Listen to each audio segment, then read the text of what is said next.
இன்னைக்கு இந்த மனுஷன் வந்தால் என்ன பண்ணாலும் சரி பேசவே கூடாது. என்கிட்டயே சண்டை கட்டிக்கிட்டு போகிறாரா? சாப்பிட இங்கே தானே வரணும், வரட்டும், அப்போ பார்த்துக்கிறேன்.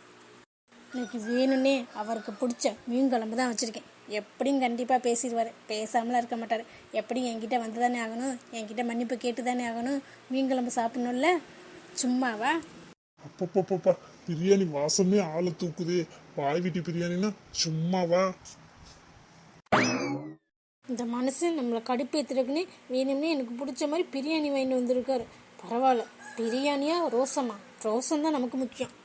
இவ்வளவு பிரியாணி நம்மளால சாப்பிட முடியாது. சரி, கொஞ்சோண்டு சாப்பிட்டு மிச்சத்தை கிச்சன்ல வச்சிருவோம், நைட்டுக்கு சாப்பிடலாம். நமக்கு இது போதும், வேற யாரும் நமக்கு செஞ்சு தர வேணாம். ரொம்ப நட்டமாக போச்சு. மீன் குழம்பு நான் ஒரு ஆளே சாப்பிட்டுக்கிறேன். பெரிய பிரியாணி நான் பார்த்ததே இல்லையாக்கும். மனுஷன் எதுவும் வர்றாரா? நல்ல வேலை வரல. பிரியாணி அப்படியே மிச்சம் வச்சுட்டு எனக்குன்னு போய் படுத்துட்டார். அதுக்கு நமக்கு வசதியாக தான் போச்சு. நம்ம எடுத்து சாப்பிட்ருவோம். தெரியா போது கேட்டால் பூனை சாப்பிட்றன்னு சொல்லிக்கலாம். அவதும் பேச மாட்டாங்கல்ல ரோசக்கார. நம்ம சாப்பிட்டா போச்சு, எடுத்துகிட்டு போய் அங்கிட்டு வச்சு சாப்பிடும். தூக்க வரிச்சியில் வந்துட்டா போச்சு. கரெக்டாக மூக்கு வேர்க்கு வந்துட்டாரு. யாரோ என்கிட்ட பேச மாட்டாங்க, எனக்கு சாப்பாடுலாம் செஞ்சு தர மாட்டாங்கன்னு சொன்னாங்க. அதனாலதான் கடையில் வாங்கிட்டு வந்து சாப்பிட்டேன். இப்போ ஏன் சாப்பாடு எடுத்து சாப்பிட்றீங்க? நான் ஒன்றும் பிடிச்சி ஒன்றும் சாப்பிடல. பிரியாணி அனாமத்தா கிடக்கே, காசு கொடுத்து வாங்கினது வீணா போயிருமே. நீங்கள் வாட்டுக்கு போய் தூங்கிட்டீங்க.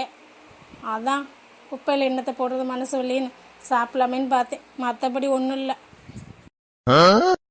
இப்போ பாச்சும் வந்து பேசுறாள் பத்தியா? பிரியாணி சாப்பிட்டுக்கிறேன்னு சொல்றாள் பத்தியா? வீணா போயிடும் சாப்பிடலாம் எல்லாம் நேரம். இந்தாங்க உங்கள் பிரியாணியே, நீங்களே சாப்பிடுங்க. வீணா போயிருமேன்னு சாப்பிட வந்தேன். மற்றபடி உங்கள் பிரியாணி ஒன்றும் எனக்கு தேவையில்லை. பரவாயில்ல, சாப்பிடு. பூனை உருட்டுதோன்னு வந்து பார்த்தேன், மற்றபடி ஒன்றும் இல்லை. நல்ல வேலை, இந்த மனுஷன் பிரியாணி பிடுங்கிட்டு விட்டுருவாரோன்னு நினச்சேன்.